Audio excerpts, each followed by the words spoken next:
That is as good a day as India have had with the bat since they stepped foot in the United Kingdom almost 2.5 months back.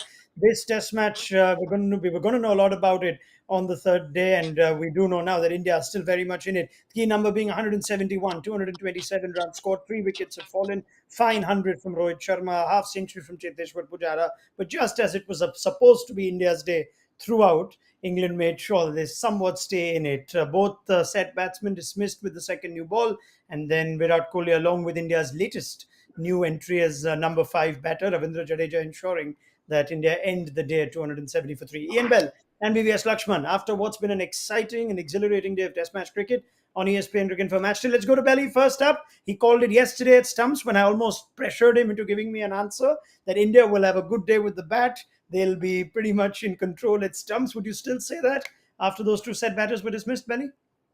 I think it's been a brilliant day for India, hasn't it? I think the way certainly the two openers played, Rohit in particular, absolutely fantastic. Big pressure day. Like the series was all about today, really, wasn't it? And obviously it goes into tomorrow. But whoever won today really goes on, a really good way. Certainly the way India are now, the platform for winning a Test match is brilliant, and a magnificent Test match 100 today from Rohit Sharma. What a series this has been, Lakshman. Whenever we think one team holds a significant advantage, somehow that advantage is either forfeited or we're forced to still not quite be sure of where the game is heading. Would you say India are firmly in control at stumps now, or just ahead? No, I think they're in firmly control, and more so the way Virat Kohli is batting. Yeah, I was surprised that Jadeja came out to bat ahead of Ajinkya Rahane, keeping in mind that the conditions were easy to bat on, and also the second new ball was taken. So I expected Ajinkya Rahane to come and probably just regain his confidence. But overall, 171 runs lead with 7 wickets in hand. I definitely feel that India is in control, and if they get anything close to 300, 350, which is more than possible, I think the last innings will be a challenge for the English batsmen. What about that phase of play then with the second new ball? It seemed like wickets came out of nowhere. Belly, what happened there? As a batter, even the bowlers were quite surprised when the wickets came their way. Chris Woakes' reaction said it all, much like Ollie Pope and Moeen Ali on day two. We saw some things just happen out of nothing. Was a terrible delivery, wasn't it? I think it was a real loosener, and obviously been bowling beautifully all day, and then the drag down loosener that gets the wicket. And to be fair to Robinson, again, he's been, I think all of them, to be fair, they've tried incredibly hard. They've hit well. I think India have batted amazingly well. But again, that new ball just does that little bit more bounce, does it a bit quicker. But a good dismissal actually of Pujara, actually just nipping back again, a small inside edge onto that back pad. But Robinson is still in the wickets, and he's had a great first series. In Test match cricket. Yeah, what was it about those 2 wickets, Lakshman? If you could take me through them. Rohit seemed to be surprised almost at the ball either holding up or not getting to him when he thought it would. Pujara seemed to be beaten. What happened on those 2 wickets in that 81st over?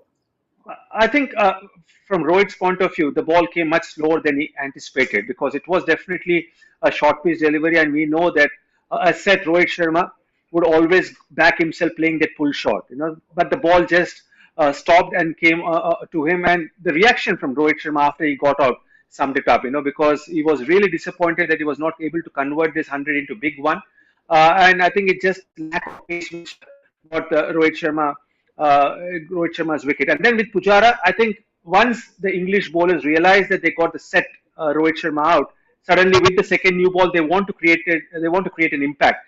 And I thought it was a brilliant piece of bowling. The ball nipped back and sharply taking the inside edge, and a good, smart catch at third slip. But I think those were two crucial blows from England's point of view, because if one of them would have carried on till the end of the day's play, with just 2 wickets the entire day's play, I think England's confidence would have been really shattered.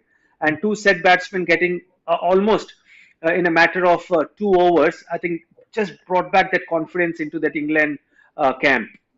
We're going to go back and discuss that Pujara Rohit partnership with Ian Bell, who we've just got on our Stump show. But before that, I'd love Benny to sum up what he thinks the mood in the England camp would be on what was clearly now the best day to bat. And both of you called it the best day to bat, arguably, in this entire series. Would England be still telling themselves, yeah, we've not done too bad, given how conditions were so in favour of the bat? They bowled well in the first session. Would you think that sort of would be the chat, Belly? How would you analyse how England bowled today? I think they were okay today. I think they did everything I said on a better surface. I think when they look back at this Test match, win or lose, they've had opportunities in the Test match. Probably came on day one and day two to really, probably one with the ball before Thakur got going, and that 50 really bowling India out for under 150, and also with the bat. Ollie Pope maybe, or one of the other batters going on and getting a big score. So I don't think it was about today. I thought today, as we said, was going to be a better day for batting. I thought they toiled really hard. Like you said, they got the wickets at the back end of the day. But I think whatever happens on this result, they have to believe they can do it. They have to believe this wicket will stay good. Certainly the middle part, there might be a little bit of rough on the edges for the spinner, but nothing in the middle. They've got to believe whatever they have to chase, they can do that. But I think, no qualms about how they went about their business today. But I think when they look back again, when you're playing Test cricket at this level against a great side, you can't give them opportunities to get back up when you've sort of, I suppose, dominated for a while. You've got to be ruthless, and they'll probably look back on a couple of areas where they could have been a bit more ruthless. We've been full of appreciation of the English seamers at lunch, Lakshman. We discussed that yesterday at Stumps. I asked you about whether Moeen Ali would be a threat on day 3. Less than a threat. It looked like India chose to dominate him or play him almost with a vengeance. 15 overs, going at over 4 on over Moeen Ali, who has run through Indian sides in the past. So you could say similar situations, if not similar conditions. Do you think that was a key contest, that India's batters dominated Moeen Ali on day 3? Yeah, that was very, very important from the context of the game, because as the ball got old, I just felt, and old and soft, I just felt that there was very less purchase for the fast bowlers on this flat batting surface. And that's why a lot depended on how Moeen Ali would bowl, and I think right from the word go, the positivity in the footwork, the proactiveness in the way they didn't allow Moeen Ali to settle down into a good rhythm, I think put pressure back on the English fast bowlers. And I think it was great exhibition of footwork and mindset when you play against a good spinner, because Moeen Ali in the past has troubled the Indian batsmen, more so in English conditions than in India. So I think both Rohit Sharma and Pujara didn't just stay on the crease. They were using their feet. They were not hesitant to play the sweep shot. Rohit also played a lot of lofted shots. So overall, I think that's the way to play against a spinner of quality of Moeen Ali, because if you allow him to dictate terms and by staying on the crease, then he will settle down into a good rhythm, which didn't happen at all today. Yeah, we've seen that in previous tours as well, haven't we, Belly? You were at the ground today, perhaps got a better view of what was clearly an intent or a plan, that we're going to play Moeen Ali with some authority. We're not going to let him just bowl at us.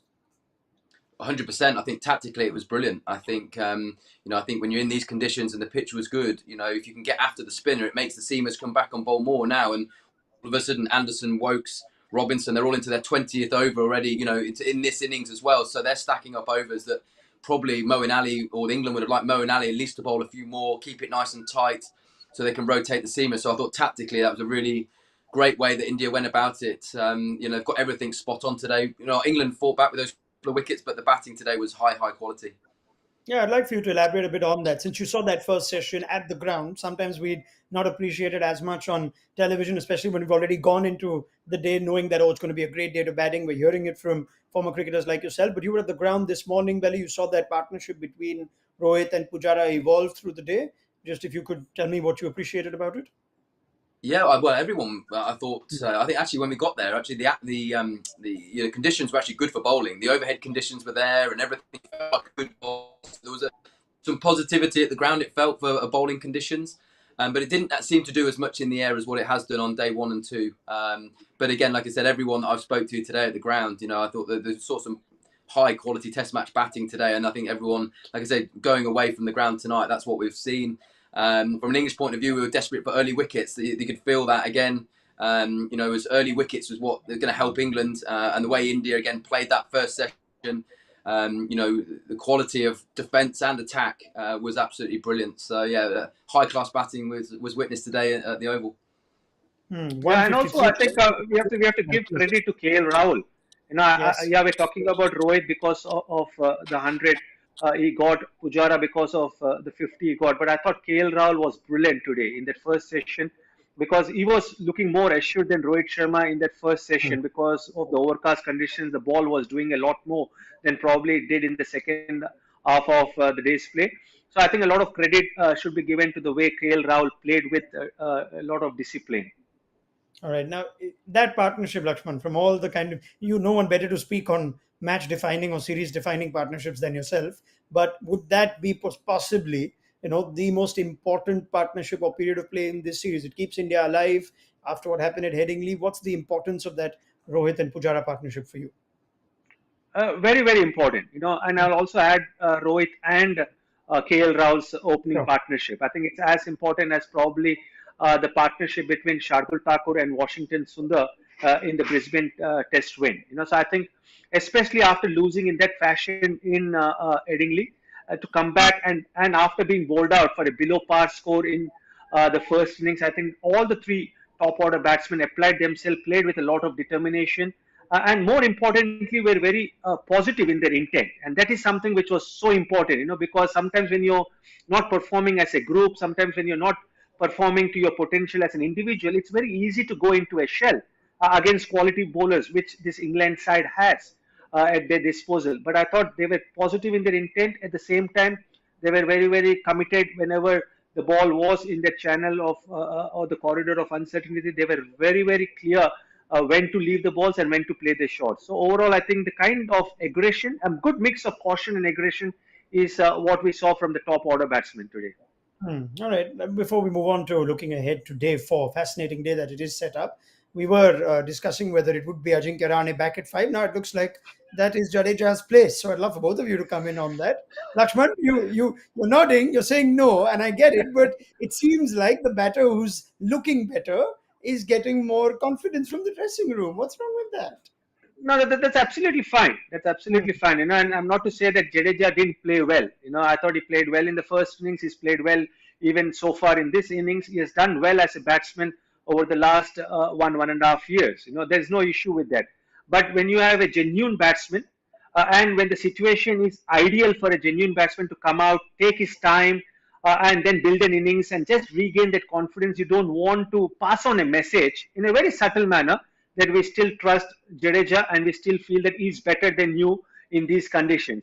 I think those kind of subtle messages are never good for a batsman, especially when he's going through a lean patch, and especially when a batsman is an experienced player. And that's why I feel that Jadeja in the first innings, that move may have, probably had a right logic or reasoning behind it, because the ball was seaming around, ball was Hmm. swinging, and the English bowlers were on top. So left-right combination made sense there, but not in this situation when everything was going India's way.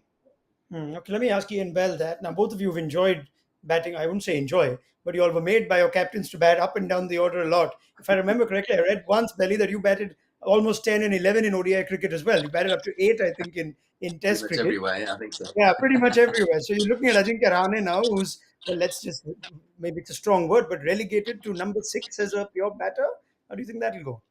Yeah, I mean, again, yeah, you probably put on a personal note, you probably wouldn't want that to happen. As VVS said, in these conditions where India were on top, you just want to get out there, don't you? You probably don't. I don't. Part of me tactically, I don't mind it the way just asking a question of England to have, literally left, right as an order goes through the middle, not letting England settle. If you got to trust him, All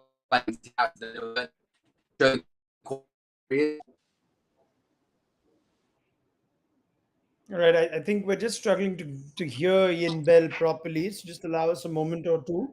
Once I get a clear connection from both Belly and VVS. Are you both with me? Belly, can you hear me now? Is it better? Yeah, I can hear you definitely. Lakshman's with us. Belly's dropped. But right, let's carry on Okay, Belly's back with us. Brilliant. So let me try this again with well, dodgy internet in London. Come on, Belly, you could do better than that. First world and all that. Anyway, let's get back to it. So you don't Dodgy mind. security also in England. Yeah, lousy security as well. Well done, Lakshman. I have deliberately tried to not bring that up, so to not give that pitch invader any airtime. But I like that you said it. Brilliant timing from Yeah. VVS, as we still expect. Let's get back to that chat. So you don't mind that, Belly Jadeja over Rane, as much as it may be a personal setback for Rane, the better batter in this series. Even Pant, he's better than Pant. It seems to get not come in at five. Okay, I've gone on too long. I've lost Ian Bell again. I should keep my questions shorter, perhaps. Right. Let's move on. Let's talk about day four, shall we? With VVS Lakshman. What are we expecting then, Lakshman? The lead is 171. Are we? At what point do you think India would start looking at a comfortable score? At what point does this game go beyond England? Are they still in it for you?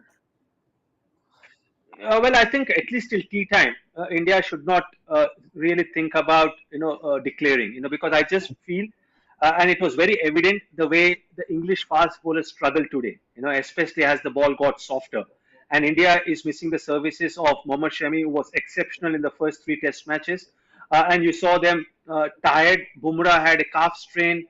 Siraj didn't look 100% fit. Shardul Thakur didn't look penetrative, and then Jadeja probably it will be your lone spinner. So I just feel that it's better for India to just have that extra cushion of runs, and then you look to declare. So I think probably anything about 350 would be a target which India should be giving to England, and not more than 110, 115 overs. But for that to happen, I think tomorrow's first 1 hour will be very critical.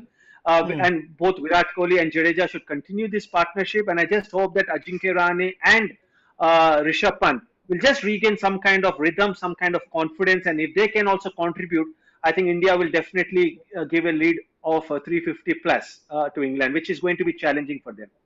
We still don't have Ian Bell back. We'll just hold on a couple of minutes. Otherwise, that's pretty much it. But as you mentioned, Rahane and Pant, Lakshman, you stressed the importance of the first hour of play.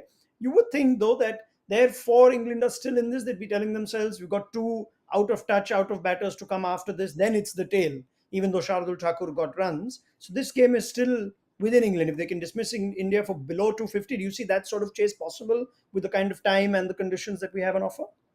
Yeah, I think England will back themselves to get anything close to 250 runs, keeping in Hmm. mind the wicket is still flat and there is no Ravichandran Ashwin, and I just feel that, that is something which India will miss on the last day. And the kind of batting lineup they have at the moment, yeah, Joe Root didn't get runs in the first innings, but still they got a substantial score in the first innings, even though when they were, 5 wickets down for 62 runs. So I think England will fancy their chances if the target is anything less than 250 runs, but it's not going to be easy. But if it is more than 300, 350, then I think only two results are possible. Either India will win the game or it would be a draw. And that's the ideal situation India wants to be in. And that's the situation England wouldn't want to be in. All right. Looks like Ian Bell's taken some offense to me sledging his internet and Lakshman sledging the security in the United Kingdom cricket ground. So that's a wrap from Belly. We'll hear from him in the fifth test. Tomorrow it'll be VVS Laxman and Stephen Harmison as we enter an exciting day for. Lakshman, thank you so much for your time and your thoughts. More from you tomorrow at lunchtime. And it should make for a fascinating conversation at lunch. VVS Laxman stresses on the importance of the first hour of the fourth day's play. And we will see Virat Kohli, Ravindra Jadeja, and those to follow can take India further ahead in what's been a remarkable test match full of ebb and flow and twists and turns. Join us at lunch on day 4 on ESPN Cricket for Match Day.